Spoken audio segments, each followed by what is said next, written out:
사랑의 아버지 하나님 감사합니다. 우리를 사랑하셔서 늘 말씀하시기를 원하시는 하나님의 말씀을 우리가 묵상하며 하나님의 음성을 더 잘 듣게 되기를 원합니다. 잠잠히 하나님만 바라는 마음으로 이 시간에 우리가 모였사오니 오늘도 필요한 은혜를 내려주시고 주님과 더 친밀감을 누릴 수 있도록 도와주시옵소서.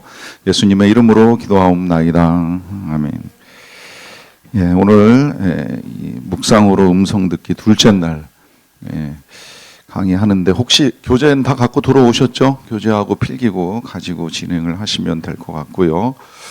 지난 시간에는 이제 첫날 왜 우리가 묵상을 해야 되는지, 이 묵상을 하는 목적과 또 그에 따른 결과는 어떤 것인가 하는 것을 살펴봤는데, 그 중에 가장 중요한 개념, 꼭 부탁을 드리는 건 시간을 내셔야 된다는 거예요.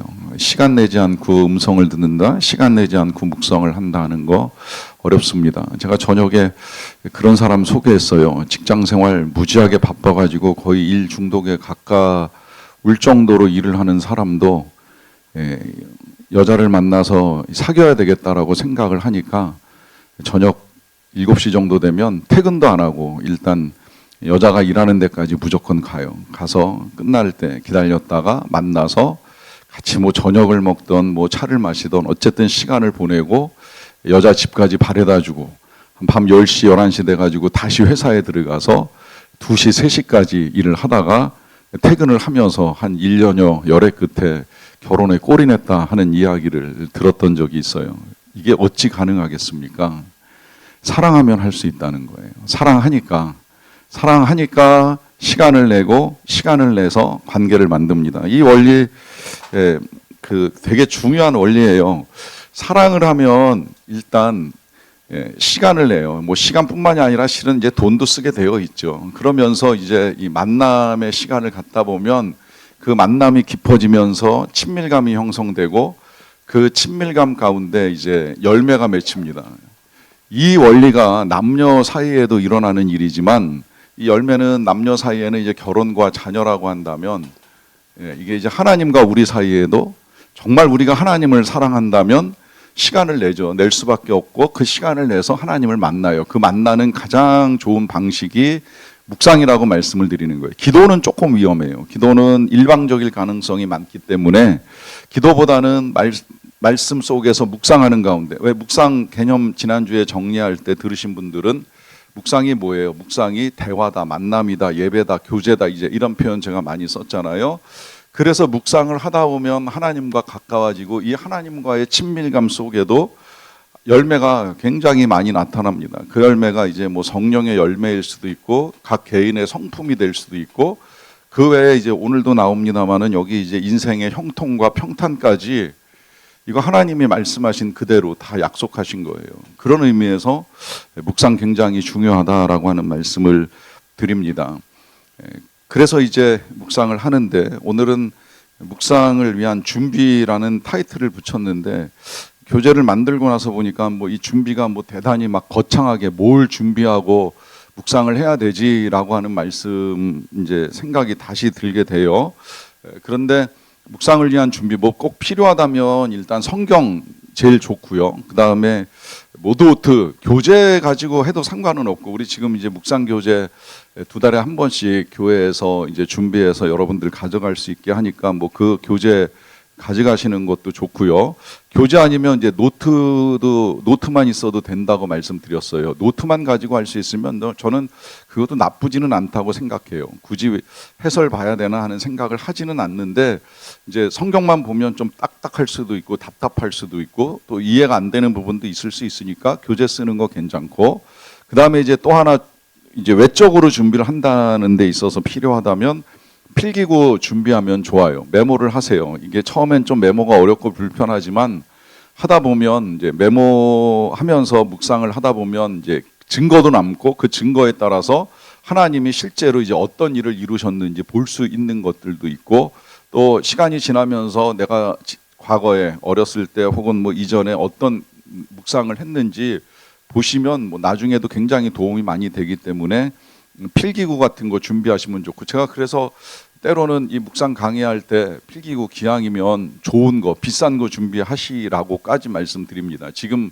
뭐 교회에서 여러분들에게 이제 이 싼 볼펜을 준비해 드리긴 했지만 기왕이면 메모가 잘 될 수 있는 펜으로 준비를 하셔도 좋겠다는 말씀드리는데, 이런 모든 것들은 다 이제 외적인 준비에 해당되는 거고요. 일단 묵상에 필요한 것들이 뭔가라고 했을 때 첫 번째로 묵상을 위한 열쇠 몇 가지를 보겠습니다. 제일 첫 번째는 주님께서 우리를 지으실 때 묵상하는 사람으로 지어 주셨다라고 하는 사실 잊지 마시기 바랍니다. 우리는 다 묵상할 수 있는 사람들이에요. 여러분 그 밑에 창세기 24장 63절을 보시면 이삭이 저물 때에 들에 나가 묵상하다가 눈을 들어 보니까 이제 낙타 때가 오는 걸 보게 됩니다. 물론 이 낙타 때는 이제 자기의 아내가 될 사람을 데리고 오는 이제 종의 때라고 보시면 되는데, 이 창세기 24장에 묵상이라고 하는 단어가 나오는 건 어떻게 보면 굉장히 신비한 일이에요. 왜냐하면 이 시대는 성경이 쓰여진 시대가 아니잖아요.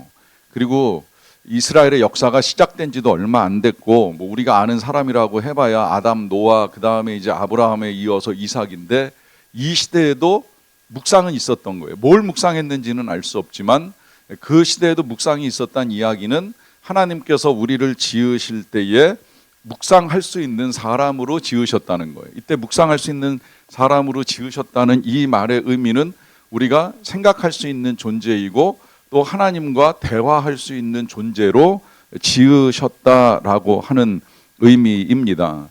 그러하기 때문에 여러분들이 묵상을 하실 때에 그런 생각을 가지셔도 좋을 것 같아요. 나중에도 나옵니다마는 하나님이 나를 묵상할 만한 존재로 만드셨으니 묵상 가운데 주님을 만나기 원합니다. 묵상 가운데 주님의 음성을 듣기를 원합니다 라고 기도하면서 시작을 하셔도 좋다는 의미입니다. 자, 그 다음에 이제 두 번째로 말씀을 묵상할 때는 말씀만 가지고 묵상을 합니다. 말씀만 가지고 묵상을 한다. 자, 거기 지금 나와 있는 그 밑에 말씀 시편 1편 2절에서 뭘 가지고 즐거워한다 그래요? 오직 여호와의 율법을 즐거워한다 그래요. 오직 율법이에요. 오직 말씀뿐이라는 거죠. 그리고 그 율법을 주야로 묵상한다라고 하는 요 표현 속에서 이제 굳이 해석은 필요 없다라고 하는 말씀을 드리는 거예요. 이게 이제 해석에 대해서 그런 말씀까지도 있기는 해요. 이거 묵상은 원래 이제 나중에도 나옵니다마는 반복해서 반추하고 되새기는 게 묵상인데, 그러면 해석을 보게 되면 그 해석은 누군가의 묵상, 누군가 먹고 씹고 뱉어놓은, 내지는 뭐 이렇게 먹고 씹고 풀어놓은 그걸 우리가 먹는 게 아니겠느냐. 그러니까 하나님이 차라리 날 것으로 주시는 것이라 할지라도 그걸 우리가 좀 먹고 되새기고 하면서 소화를 시키는 것이 훨씬 좋다는 거예요. 안 된다는 건 아니에요. 해설이 필요해요. 그건 나중에 조금 이따 말씀드릴 터인데, 어찌되었건 해설 먼저 보시지 마시고 성경부터 보시라는 거예요. 우리 지금 이제 새로 금년부터 보는 교재가 조금 이제 불안한 건 해설이 먼저 나오는 책이에요. 지금까지는 다 본문 나오고 해설 나오고 뒤에 넘어가면 예화 나오고 그랬는데, 뭐 예화야 뭐 너무 극단적이니까 이제 없어도 상관은 없다고 생각이 드는데, 해설이 먼저 나와서 조금 이걸 어떡할까 좀 갈등을 했는데, 그 이유가 있긴 하더라고요. 보니까 일단은 본문이 이쪽에 있으니까 이제 메모하기가 훨씬 더 이제 편하게 되어 있어서 그걸 이제 편하게 우리에게 만들어준 것이 아닌가 하는 생각은 있어요. 그러하기 때문에 어찌되었건 본문을 보는 게 우선이고 성경을 보는 게 먼저 되어야 한다는 말씀을 드리는 거고요. 자, 그 다음에 이제 세 번째로 묵상의 대상은 오직 누구겠어요? 당연히 하나님이시죠. 묵상의 대상은 하나님이다. 여기에 굳이 조금 덧붙이자면 묵상의 대상은 하나님과 하나님의 말씀뿐이다라고 하는 것인데, 말씀보다 하나님이라고 하는 사실을 더 중요하게 여기는 이유가 뭐예요? 우리가 이건 하나님의 음성 듣기를 할 때도 다루었던 내용인데, 하나님이 어떤 분이신가를 알아가는 게 가장 중요합니다. 그래서 우리 그때 저하고 이 하나님의 음성 듣기 할 때 하나님에 대한 오해들 바로잡기 위하여 이 비교해서 설명해 드렸던 거 기억나시죠? 예를 들면 하나님 이 성급한 가이드가 아니라 뭐예요? 친절한 안내자다. 뭐 이런 표현들. 뭐 그리고 이제 진노하시는 아버지가 아니라 사랑의 아빠다라고 하는 표현도 알려드렸었고, 이 조바심 많은 선생이 아니라 인내심 많은 스승이다고도 말씀드렸어요. 일로 만난 사이가 아니라 친밀한 친구가 되시고, 또 이해심 많은 상담자다. 원칙에 입각해서 대응하는 사람이 아니라고 하는 이런 여러 가지 하나님의 성품에 대한 이해로부터 이제 우리가 하나님의 음성을 들을 수 있다라고 하는 말씀을 드렸습니다. 뿐만 아니라 그 시편 62편 1절에서도 그렇게 고백하잖아요. 나의 영혼이 잠잠히 하나님만 바란다. 하나님만 바라고 하나님과 함께하는 시간이 묵상이다라고 하는 말씀을 드리는 겁니다. 그러면서 이제 동시에 우리의 정체성을 기억하면서 묵상을 하는 건데요. 자, 이 우리의 정체성, 성경에는 우리의 정체성을 다양하게 이야기합니다. 뭐 우리가 죄인이라는 사실이 어떤 면에서는 가장 기본적인 정체성이지만 그게 또 전부는 아니에요. 여기서는 뭐라고 표현을 하느냐면 주께서 나의 내장을 지으시고 내 모태에서 나를 만드셨나이다 그래요. 자, 여기서 제일 첫 번째 정체성은 우리가 하나님의 피조물이라고 하는 것이고요. 자, 이 피조물은 그럼 어떤 존재이냐? 하나님이 나를 심히 기묘하게 지으셨다라고 하는 것이죠. 자, 기묘한 존재라고 하는 거예요. 과거에 신묘막측이라고 번역되었던 요 표현. 그래서 이 심히 기묘하게 지으셨는데 이 기묘함의 가장 중요한 내용은 뭐냐면 주께서 하시는 일이 기이함을 내 영혼이 잘 아나이다라고 하잖아요. 그러면 우리만 기묘하게 지어진 존재가 아니라 하나님도 기묘한 일들을 행하시는 분이신데 그것을 우리가 알 수 있는 존재로 지음을 받았다는 거예요. 그러니까 하나님의 말씀, 하나님의 능력, 하나님이 하시는 모든 일들을 알 수 있는 능력을 주셨기 때문에 우리가 성경을 잘 보기만 하면 성경 속에서 하나님을 알아가는 것이 능히 가능한 존재가 되었다라고 하는 의미입니다. 그래서 이러한 존재라는 사실, 여기서 이제 조금 더 나가서 말씀드리자면 이것도 굉장히 중요한데, 자, 아까 하나님이 어떤 분이시냐라고 했을 때에 제가 여기에 이제 뭐 하나님이 우리의 아빠도 되시고 안내자도 되시고 뭐 친구도 되시고 그 다음에 스승도 되시고 뭐 이제 여러 가지 말씀을 드렸잖아요. 자, 여기에 맞물려서 우리의 정체성도 나오는 거예요. 아빠면 당연히 자녀가 될 것이고, 안내자면 그 안내자의 인도를 받는 우리는 양이 될 것이고, 뭐 하나님이 친구시라면 우리도 당연히 그분의 친구겠죠. 친구는 언제나 동격이니까. 스승이라면 제자로 가르침을 받는 입장에 있다. 어떤 정체성도 다 괜찮다는 거예요. 어찌되었건 우리는 하나님과 이 정체성을 통하여 관계를 맺을 수 있는 존재로 지음받았다는 사실. 아, 나는 이거 교회 초신자라 안 돼. 뭐 나는 성경을 많이 안 읽어서 안 돼. 나는 목사가 아니라서 안 돼. 다 틀린 생각이에요. 여러분들 다 능히 하나님의 말씀을 묵상하고 묵상을 통해서 음성을 들을 수 있는 존재로 지음받았다라고 하는 의미입니다. 자, 그 다음에 이제 다섯 번째, 일단 거기는 우리 성경 말씀을 먼저 읽고서 좀 이제 볼까요? 같이 한번 읽어보겠습니다. 시작. 잠잠히 하나님만 바라라. 나의 소망이 그에게서 나오는도다 합니다. 자, 뭘 바라라고 이야기했어요? 다시 한번 잠잠히 하나님만 바라라 그러잖아요. 이 말은 우리가 묵상을 하는 것이 뭔가 은혜를 받기 위해서 하는 것이 아니라는 거예요. 은혜가 아니라 하나님만 만나면 되는 거예요. 그래서 하나님만 만날 수 있다면 지난 시간에도 이야기했죠. 신락 같은 은혜, 폭포수 같은 은혜 다 상관없어요. 뭐 신락 같으면 어때요? 어떻게 매일 폭포수 같은 은혜를 받을 수 있겠어요? 신락 같은 은혜 받다 보면 어느 날 폭포 같은 은혜도 받을 수 있다라고 하는 말씀을 드리는 거죠. 중요한 건 은혜를 받는 것이 아니라 하나님과 함께 있으면 충분하다라고 하는 생각으로 묵상의 자리에 나아가는 것입니다. 그 다음에 이제 여섯 번째로, 그렇다고 해서 이제 이 모든 은혜를 배제하는 건 아니에요. 여섯 번째는 뭐냐면 묵상을 할 때 우리의 삶에 변화가 일어날 것을 기대하며 나아가는 것입니다. 자, 변화라고 표현했는데 일단 성경 말씀을 읽고 나서 말씀드릴게요. 베드로전서 1장 말씀입니다. 너희가 거듭난 것은 썩어질 씨로 된 것이 아니요 썩지 아니할 씨로 된 것이니 살아있고 항상 있는 하나님의 말씀으로 되었다라고 하는 것이죠. 자, 거듭난 게 결국 뭐로 됐다는 말씀을 하고 계시는 거예요. 하나님의 말씀, 이 말씀만이 사람을 변화시킵니다. 근데 이때 이 변화라고 하는 건 다른 변화가 아니라 하나님을 닮아가는 거예요. 하나님과 함께하는 시간을 보내면서 하나님을 닮아가는 거죠. 우리 사람들도 부부가 닮는다라고 하는 이야기를 하는데, 이 부부가 닮는다는 표현을 쓸 때 닮아서 부부가 되는 게 아니라 살면서 닮는다는 이야기를 많이 하잖아요. 때로는 부부가 정치 이념이 같은 경우들도 많이 봐요. 처음엔 달랐을 수도 있는데 살면서 이야기를 나누다 보니까 어느 순간 이제 정치 색깔도 통하고 이제 이러면서 정치적인 이념도 이제 닮아가는 부부를 보게 되는데, 시간을 보내니까 이제 이런 변화들이 일어나는 거예요. 이게 이제 부부 안에서 일어난다라고 한다면 우리가 하나님을 만나는 걸 지속적으로 잘 한다고 생각을 해보세요. 당연히 변화가 일어날 수밖에 없는 거죠. 그 변화가 뭐예요? 하나님의 성품으로 닮아가는 거예요. 그러니까 교회를 오래 다녔는데 변화가 일어나지 않는다면 뭔가 예수를 잘못 믿고 있는 거예요. 교회 생활을 잘못하고 있는 거예요. 하나님을 만나는 게 아니라 사람을 만나는 것이고, 하나님과 함께하기보다는 일하는 데 이제 집중을 하다 보면 오히려 교회를 오래 다녔지만 더 날카로워지고 예민해지고 할 수도 있다는 걸 지금 이야기하는 겁니다.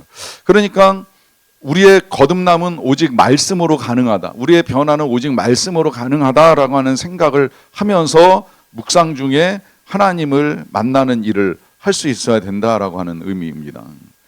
그 다음에 이제 그 단락 마지막 7번째, 말씀 묵상은 남을 위해 하는 것이 아니라 복음화를 위해서 준비되는 것이다라고 이제 표현을 하기도 하는데, 요건 다양한 의미를 가지고 있어요. 복음화라고 하는 이 말은 하나님의 나라를 위하여 준비되거나 하나님의 사역을 위해서 우리가 준비되는 시간이다라고 하는 의미입니다.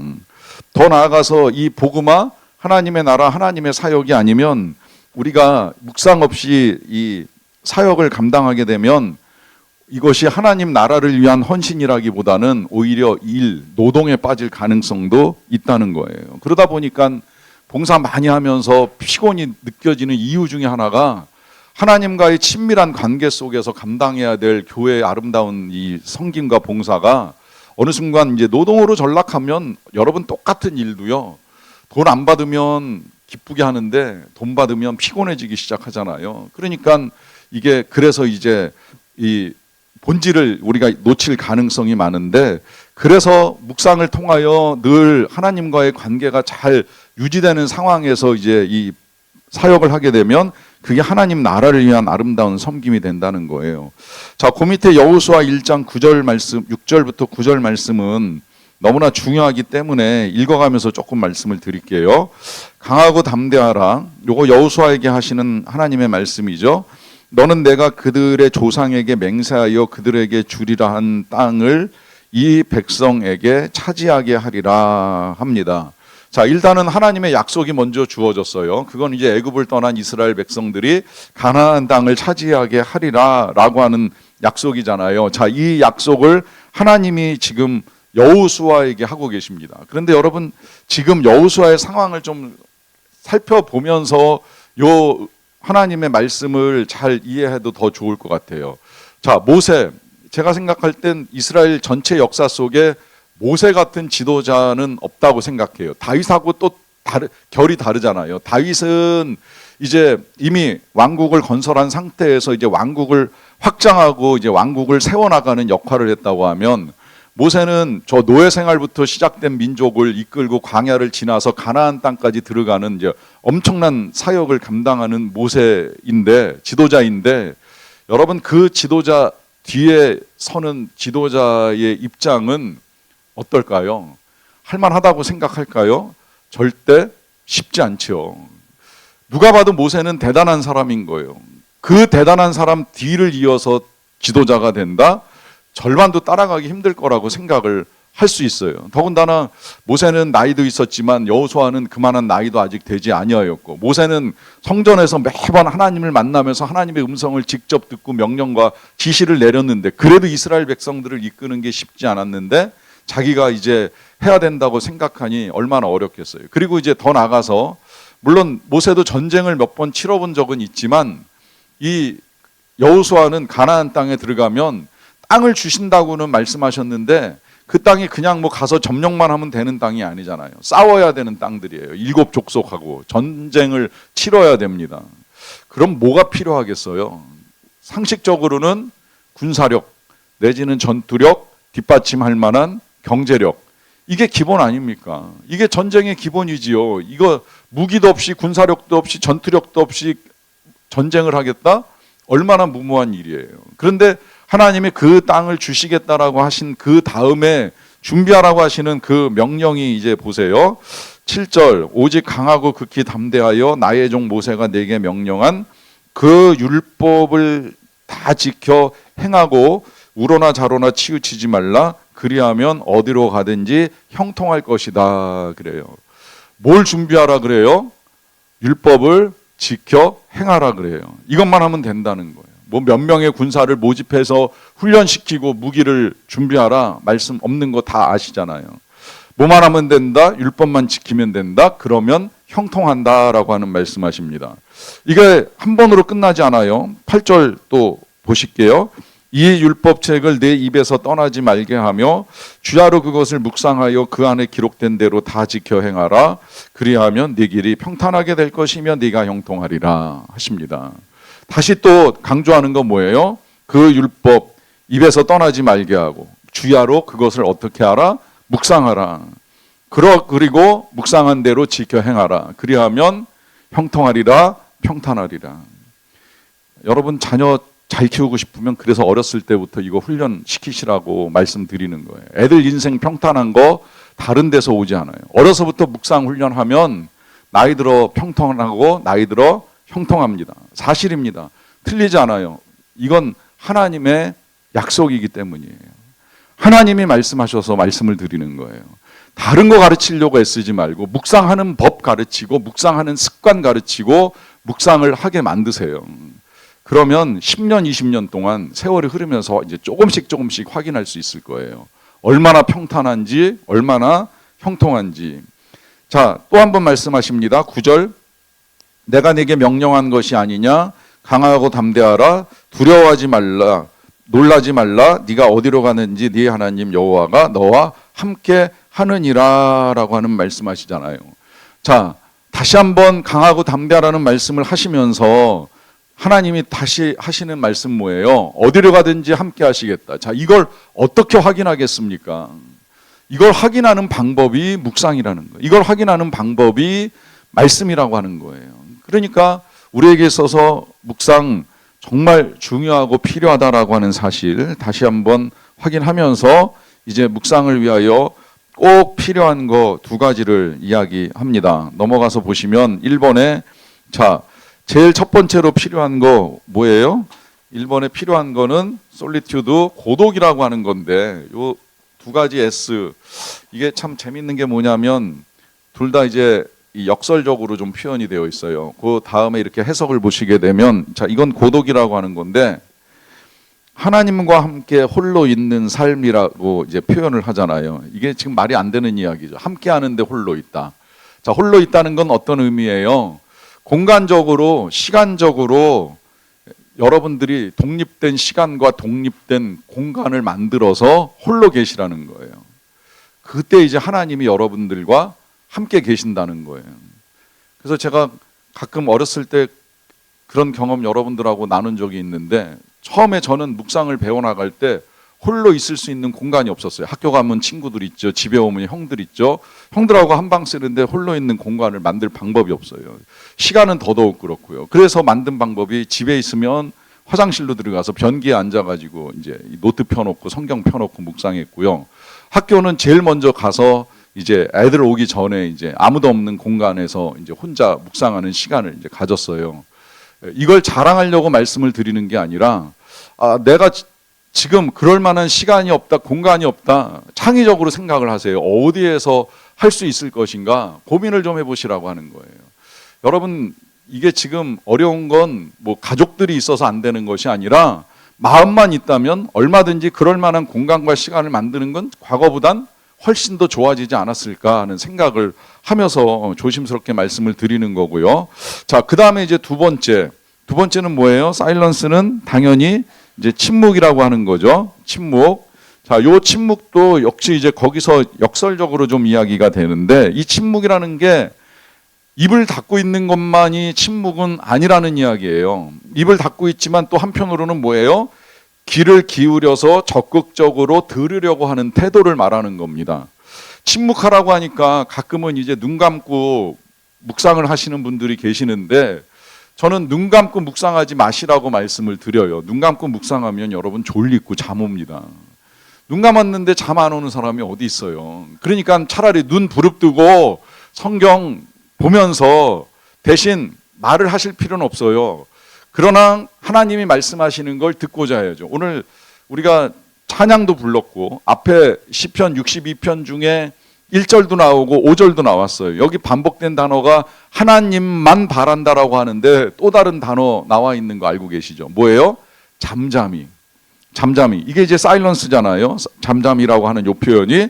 근데 그냥 잠잠히 있는 것이 아니라 귀를 기울이는 거예요. 하나님께 귀를 기울여서 듣겠다라고 하는 태도, 말씀 속에서 나에게 들려주시는 하나님의 음성을 듣겠다라고 하는 태도를 가지고 나아가는 겁니다. 그래서 혼자 하나님께 나아가면 분명하게 말씀하시는 하나님의 음성을 들으실 수 있다라고 하는 말씀 드립니다. 자, 그 다음에 이제 넘어가서 다음 페이지 뒷면에 묵상의 조건에 관한 걸 좀 보도록 하겠습니다. 자, 일단 시편 1편 1절부터 3절까지 말씀 다 같이 읽어보겠습니다. 시작.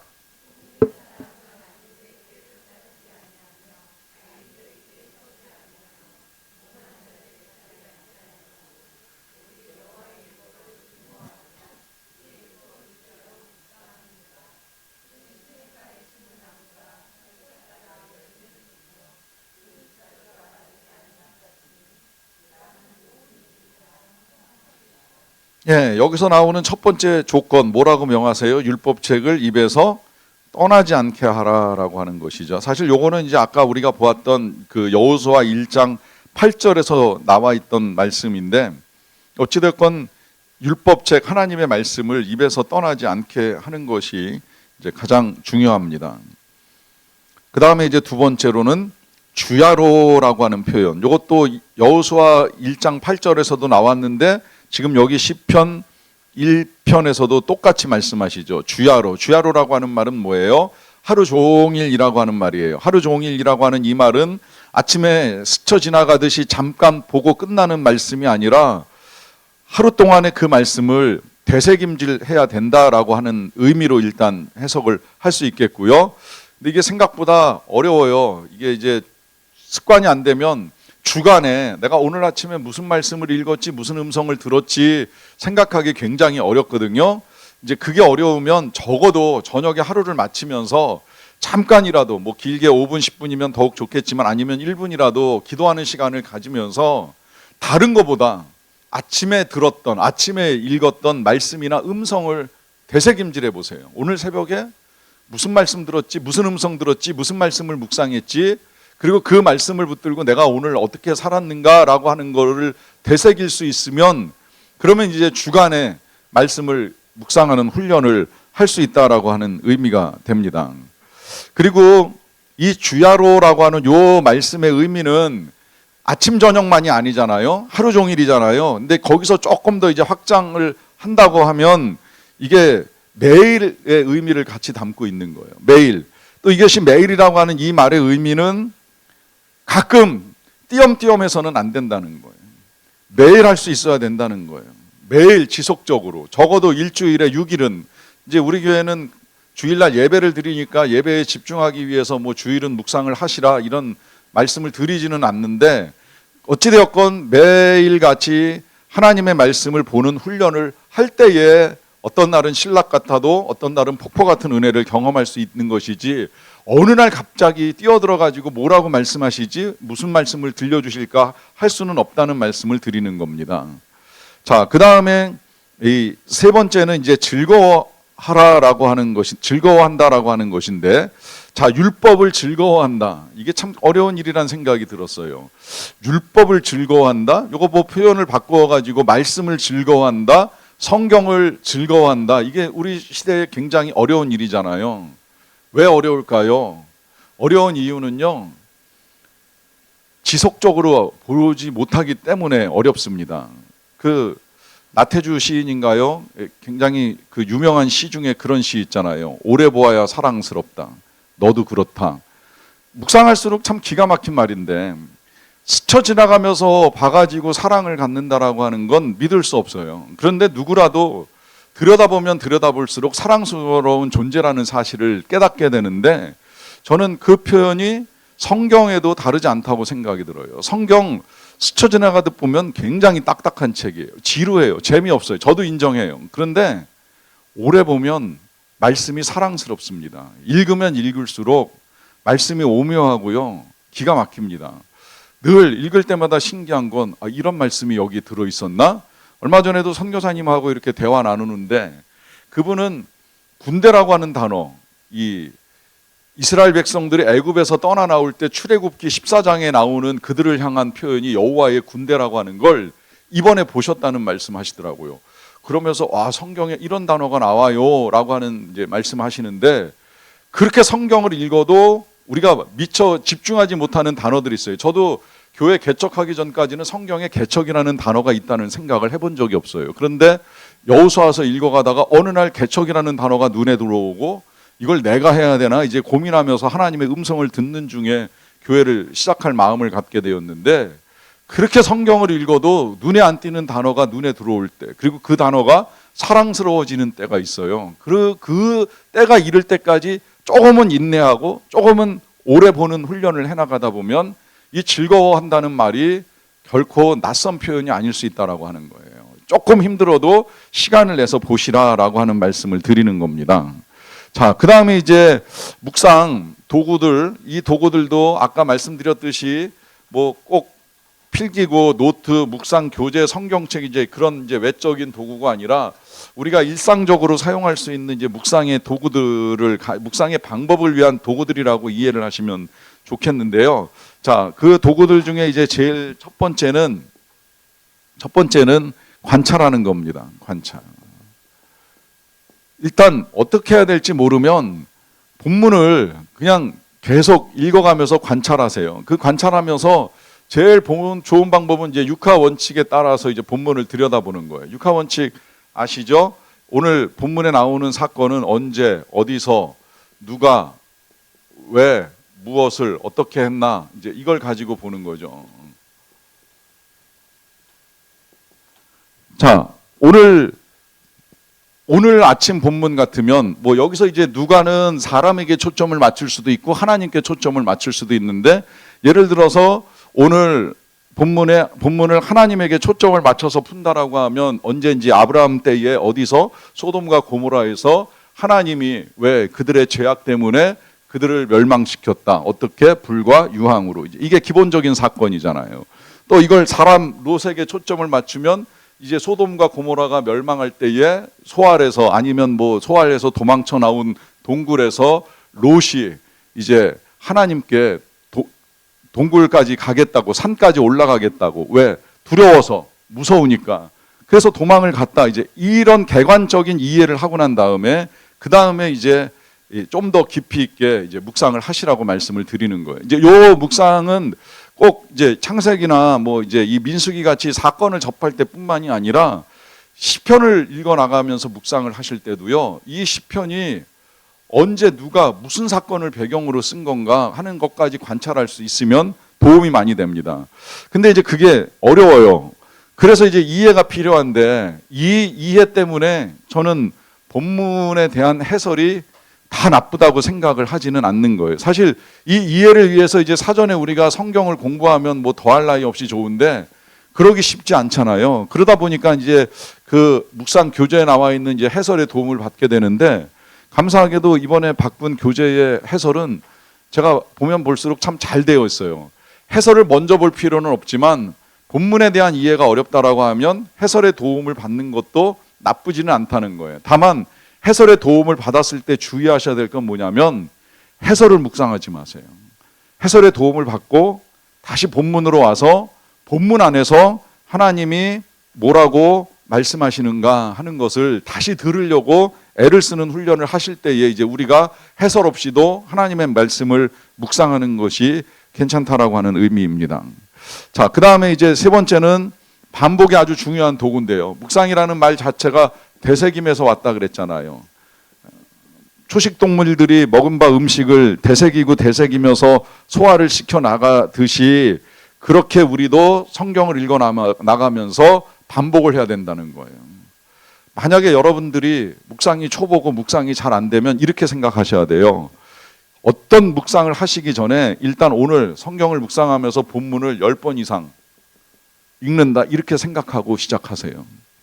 잘 안 되긴 할 거예요. 그런데 그래도 인내하면서 한 10번 보세요. 일단 그걸 훈련하세요.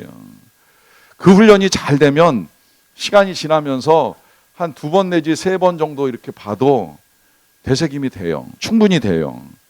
다만 훈련이 필요하다는 거예요. 더군다나 이제 여기 지금 이해라 그랬는데 이해가 안 가는 본문을 만났을 때에도 우리 그 옛말에 그런 말씀 들어보셨을 거예요. 독서 100편 의자현.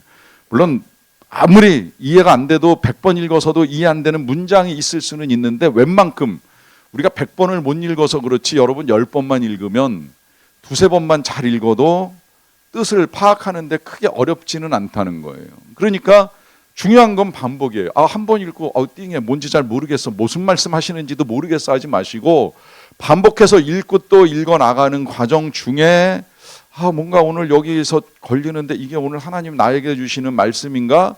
그게 글자일 수도 있고 단어일 수도 있고 어절일 수도 있고 문장일 수도 있고 본문 전체일 수도 있는데 그걸 여러분들이 붙드시면 되는 거예요. 아시겠죠? 반복이 굉장히 중요한 도구입니다. 자, 그 다음에 이제 네 번째는 기억이에요, 기억. 자, 이 기억은 거기 말씀도 있어요. 그 시편 77편 말씀 보시면 내가 옛날고 지나간 새알을 생각하여 싸우며 밤에 부른 노래를 내가 기억하여 내 심령으로 내가 내 마음으로 간구한다라고 하면서 기억을 통하여 하나님을 만나는 일들을 하게 되는데요. 자, 이 기억이라고 하는 건 이제 묵상이 반복되면서 하나님의 말씀을 마음에 담는 행위가 되는 거고요. 하나님의 말씀을 마음에 담는 행위가 되고 또 한편 그 마음에 담겨진 말씀을 가지고 과거의 일들을 혹은 미래의 일들을 다스려 나가는 과거의 상처 같으면 치유하고 미래의 일들 같으면 소망하고 그러니까 기억은 자 말씀을 마음에 담는 것이라고 말씀을 드렸어요. 자 마음에 담는 이걸 가지고 과거의 상처를 치유하고 미래의 소망과 확신을 가지고 나아가게 됩니다. 미래의 소망과 확신을 가지고 나아가게 된다. 그래서 이제 이 기억을 사용하는 것이고요. 자, 그 다음에 이제 다섯 번째 도구 상상입니다. 상상.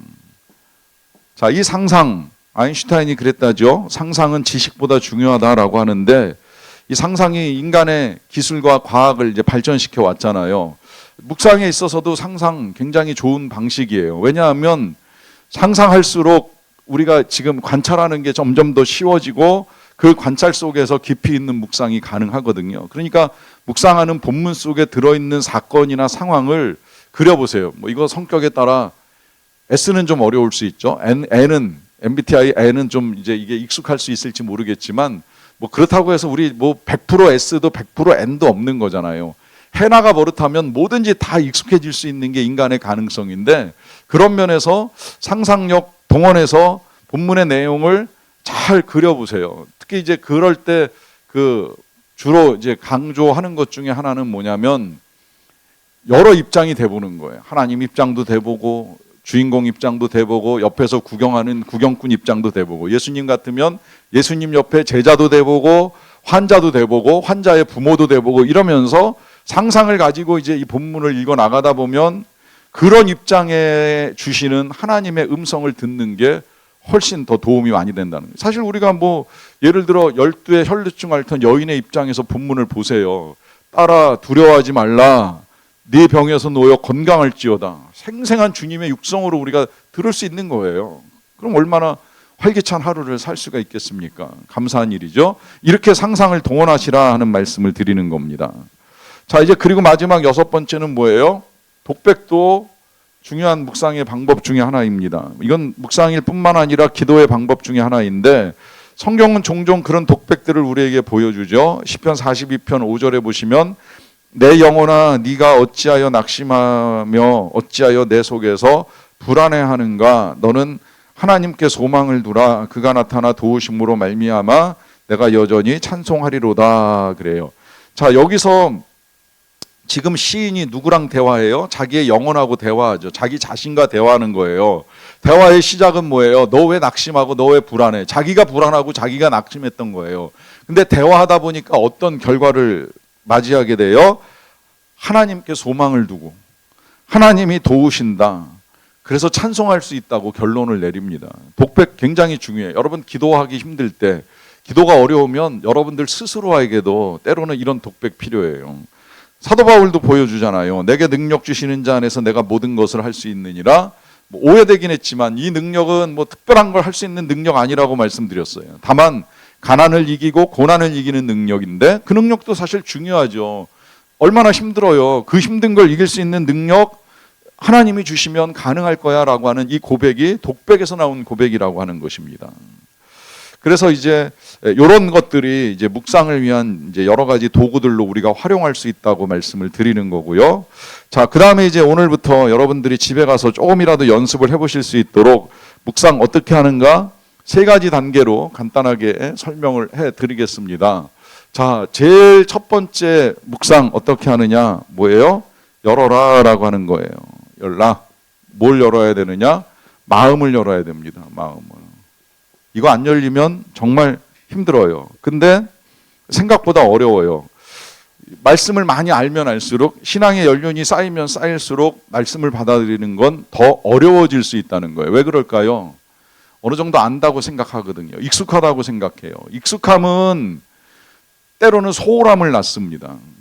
설레여야 기대감을 가지는 거고요. 익숙하면 소홀해질 위험성이 커요. 더군다나 익숙하면 무시합니다. 어떤 무시까지 일어나냐면 바리새인들은 율법에 익숙하다 보니까 예수님을 무시하잖아요. 더 이상 받아들일 게 없다고 생각하는 거예요. 그러니까 예수님한테 마음을 못 열고 오히려 마음을 닫고 대적하다가 끝내는 불행한 결과를 맞이하게 되는 거죠. 그러니까 가장 중요한 건 마음을 열고 눈을 열고, 여기 또 눈을 열어서 주의 율법에서 놀라운 것을 보게 하소서라고 기도도 하는데, 여러분 이런 기도 굉장히 좋은 기도예요. 오늘도 제 눈을 열어주세요. 눈을 열어서 보게 해주세요. 마음을 엽니다. 주님 들어오세요. 주님 듣게 해주세요. 말씀해 주세요. 이러면서 묵상을 시작하시라고 알려드리는 거예요. 자, 그 다음에 이제 두 번째는 뭐예요? 말씀에 초점을 맞춥니다. 다른 거 없어요. 오직 말씀에 초점을 맞추는 거예요. 집에서 애완동물 키워보신 분들 모르겠어요. 저는 고양이는 안 키워봐서 모르겠지만 개를 키우면 이제 개가 좋아하는 음식을 딱 꺼내면 개 동작이 딱 하나로 결정되는 거 아시죠? 그거 이외에는 다른 거 절대 안 쳐다봐요. 이거 들고서 이리 가든 저리 가든 오직 그것만, 저게 주인의 손에서 과연 언제 떨어질 건가, 오직 그거 한 가지에다가만 초점을 맞춰서 그것만 기다리잖아요. 그게 초점을 맞춘다는 의미인 거예요. 오직 성경에만 초점을 맞추고 하나님이 오늘 여기서 나에게 뭐라고 은혜를 떨어뜨려 주실지, 뭐라고 말씀을 하실지 그것만 쳐다보고 있는 거예요. 왜 그럴까요? 사랑하면 가능하다는 이야기입니다. 이것 또한 119편에 나오는 메시지고요. 그러고 나서 그 다음에 이제 채우라라고 하는 말을 합니다. 뭘 채우는 거예요? 말씀으로 우리의 삶을 채워 나갑니다. 자, 마리아는 이 모든 말을 마음에 새기어 생각했다라고 해요. 이 말은 예수 그리스도에 대한 선지자들의 예언인데 그 말씀을 마음에 채웠어요. 그러다 보니까 그걸 가지고 이제 예수님의 성장 과정을 견뎌나가는 거예요. 그만큼 이 말씀을 위하여 마음을 열고 초점을 맞추고 채우는 것이 중요하다라고 하는 것입니다. 근데 이제 이게 지금 마리아는 특별하게도 천사나 선지자들 통해서 이제 들은 말씀을 가지고 마음에 새긴 상태에서 이제 예수님의 성장 과정을 지켜보잖아요. 그런데 우리는 좀 상황이 달라요. 우리 뭐 천사를 만나보신 분이 계시는지 모르겠지만 천사 만나는 거 쉬운 일 아니죠. 그렇다고 뭐 대단한 선지자가 어떤 말씀을 해주시는지 모르겠는데 그 어떤 사람을 만나도 그게 우리의 마음에 새겨져서 평생 그 말씀을 붙들고 가는 거는 쉽지 않은 일이죠. 뭐 오래전에 그런 경험들이 있을 수는 있지만 거기에 붙들려 살아가지 못하잖아요. 그래서 우리는 날마다 매일 하나님이 주시는 말씀을 들어야 됩니다. 그 말씀을 향하여 마음 열고 초점 맞추시면서 말씀으로 채워져서 아름다운 열매 맺는 삶 사시기를 간절히 축원합니다.